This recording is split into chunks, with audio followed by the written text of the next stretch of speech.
आप देख रहे हैं STS न्यूज।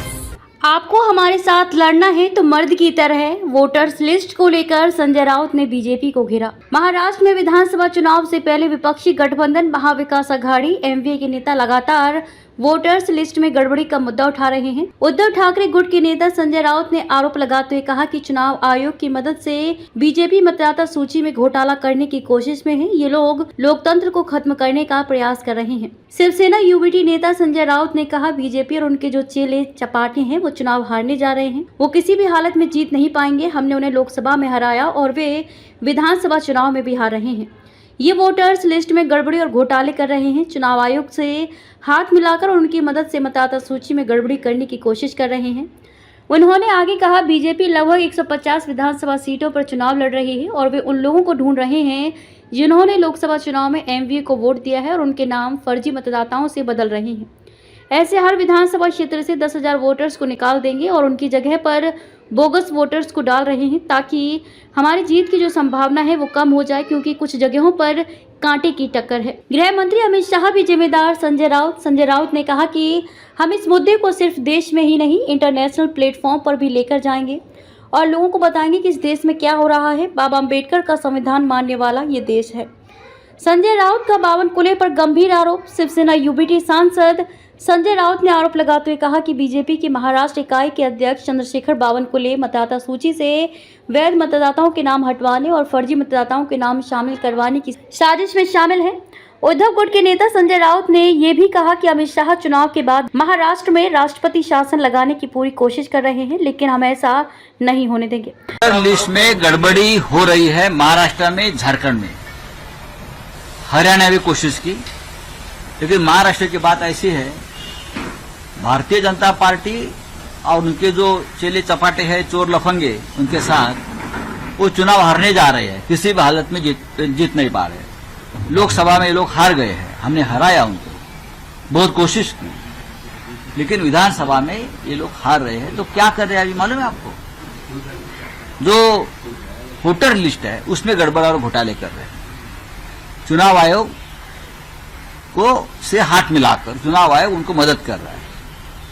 हर विधानसभा क्षेत्र में जहां बीजेपी लड़ने जा रही है, लगभग 150 विधानसभा क्षेत्र है जहां बीजेपी लड़ेगी, वहां वो ढूंढ रहे हैं ऐसे वोटर्स को जिसने लोकसभा में महाविकास आघाड़ी को वोटिंग किया है, मतदान किया है।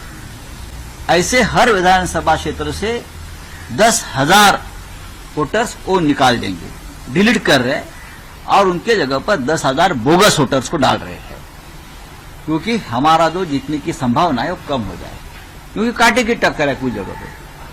ये सबसे बड़ा घोटाला हमारे लोकतंत्र में चुनाव आयोग की मदद से होने जा रहा है। हम ये मुद्दा सिर्फ देश में नहीं, इंटरनेशनल प्लेटफॉर्म पर भी लेके जाएंगे कि ये देश में क्या हो रहा है। ये गांधी नेहरू का देश है, ये डॉक्टर बाबा साहब अम्बेडकर का संविधान मानने वाला ये देश है। ये लोकतंत्र किस तरह से ये लोग खत्म कर रहे हैं।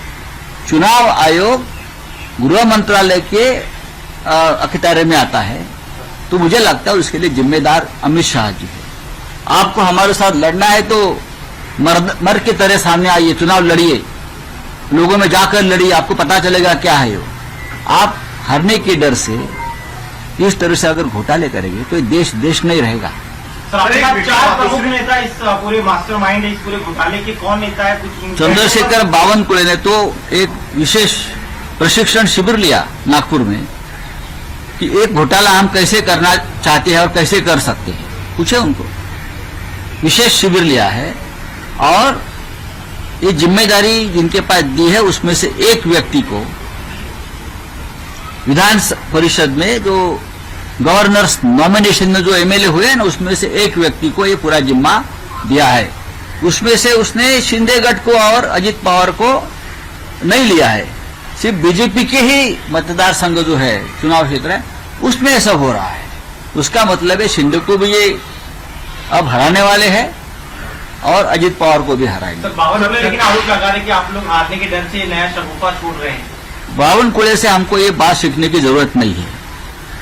बावनकुले जी, आप कभी भी सही तरीके से चुनाव नहीं लड़े और नहीं जीते हैं। मैं आपको ये बताना चाहता हूं, आपने जो घोटाले शुरू किए हैं उसका पोल खुल हुआ है, अभी आपको भागना पड़ेगा।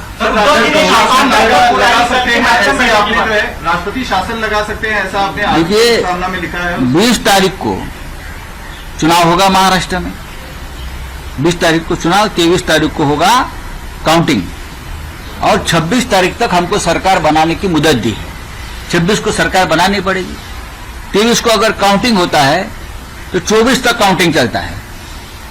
ये महाराष्ट्र बहुत बड़ा स्टेट है, दुर्गम भाग है, एक एक दो दिन लगता है मुंबई में पहुंचने के लिए, तो एमएलए दो दिन से यहां कैसे पहुंचेंगे, सरकार कैसे बनाएंगे?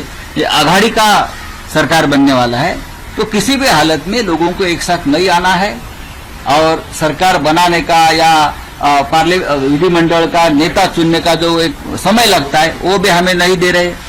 फिर राज्यपाल के पास जाना है गठबंधन बनाकर, तो उससे पहले राष्ट्रपति शासन लगा दो, क्योंकि ये लोग सरकार नहीं बना सकते। 6 महीने के लिए राष्ट्रपति शासन अमित शाह लगाएंगे। ये पूरा खेल चल रहा है महाराष्ट्र में चुनाव होने के बाद भी राष्ट्रपति शासन लगाने का, लेकिन अमित शाह जी मैं आपको बताता हूं, हम ये होने नहीं देंगे।